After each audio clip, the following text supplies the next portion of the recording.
Hello friend, क्या नाहिद हसन के संघर्ष के बाद लोग नाहिद हसन में मुनव्वर हसन को देखने लगे?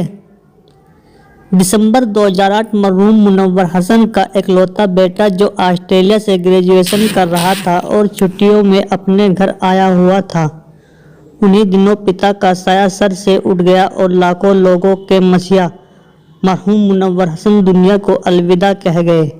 पश्चिम उत्तर प्रदेश में मुनव्वर हसन के एक इंतकाल के बाद कोहराम मच गया। बड़ी संख्या में लोग कैराना पहुंचे और मुनव्वर हसन की नमाज जनाजा में शिरकत की। अब सबकी निगाह एक मासूम से नौजवान की ओर देख रही थी और उसमें अपने प्रिय नेता मुनव्वर हसन को देख रही थी। कुछ ही समय बाद लोकसभा के चुनाव थे। मुनव्वर हसन की पत्नी तबस्सुम हसन उस वक्त इद्दत में थी और बसपा श्रीमती मायावती ने 2009 के लोकसभा चुनाव के लिए तबस्सुम हसन को अपना प्रत्याशी घोषित कर दिया। परिसीमन के बाद पहली बार कैराना लोकसभा में सहारनपुर जनपद की मुकुट एवं गोंगो विधानसभा सीट जोड़ दी गई।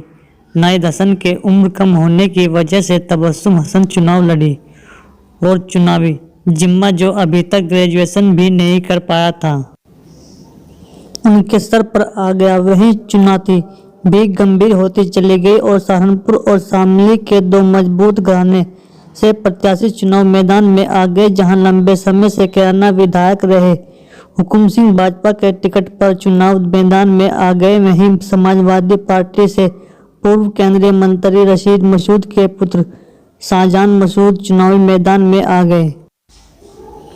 बसपा से तबस्सुम हसन प्रत्याशी थी।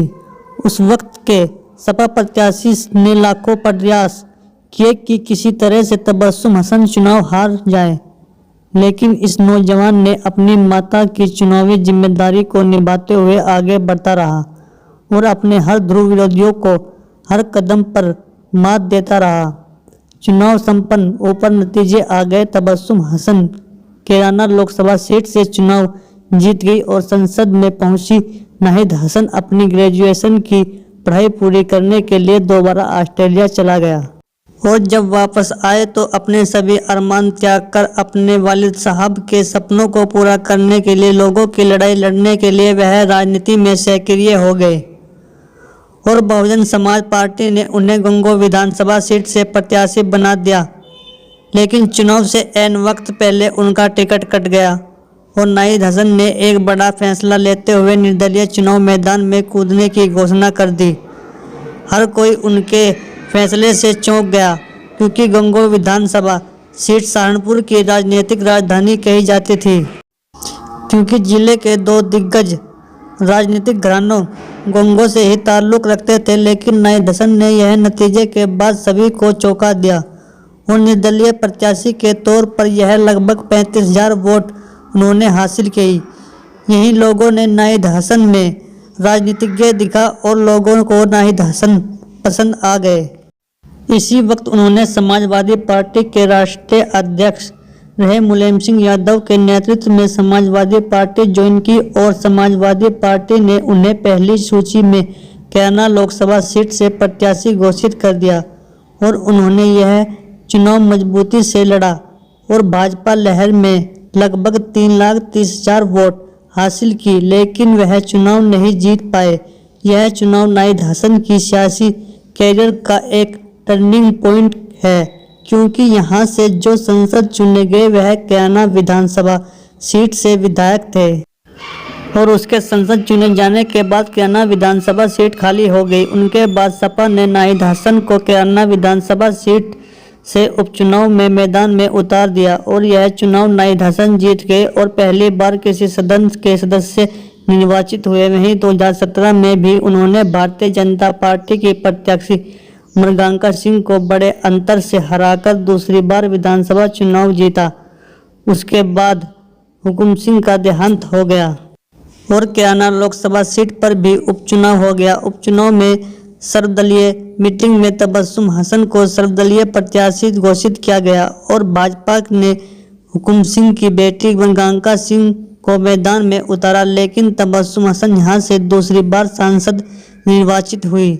आज के समय में सहारनपुर मंडल की राजनीति में सबसे चर्चित जो नाम है तो वह कैराना के विधायक नाहिद हसन का है, क्योंकि वह लगातार संघर्ष कर रहे हैं और जनहित के मुद्दों को लेकर वह शासन के खिलाफ लड़ाई लड़ते नजर आ रहे हैं।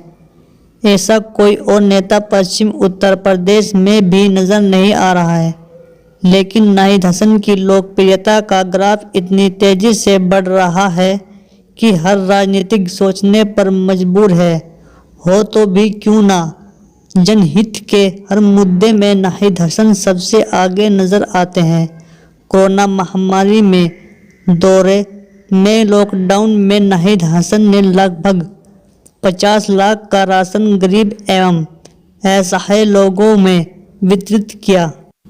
इनके अलावा जब वहां जेल गया तो वहां भी उन्होंने बड़ी संख्या में ऐसे कैदियों की रिहाई करवाई जो जुर्माना न दे पाने के कारण सजा काट रहे थे। वहीं गरीबों कैदियों की कानूनी लड़ाई भी उन्होंने लड़ी। इसके अलावा भी उन्होंने ठेली रेहड़ियों वालों के लिए लड़ाई लड़ी। दंगा पीड़ितों को अपनी 20 बीघे जमीन दान की। दिल्ली में गड़ी दौलत की कारी उवैस की हत्या के बाद भी उनकी लड़ाई उन्होंने मजबूती से लड़ी और अपने निजी तौर पर 1 लाख की मदद की। ऐसा नेता को पश्चिम उत्तर प्रदेश में तो नजर नहीं आता। यही कारण है कि नाहिद हसन का चर्चा आज कैराना लोकसभा से बाहर निकल चुका है, जहां मुजफ्फरनगर में वह पहले से ही प्रभावित थे, क्योंकि उनके पिता मुनव्वर हसन वहां से लोकसभा सांसद रहे।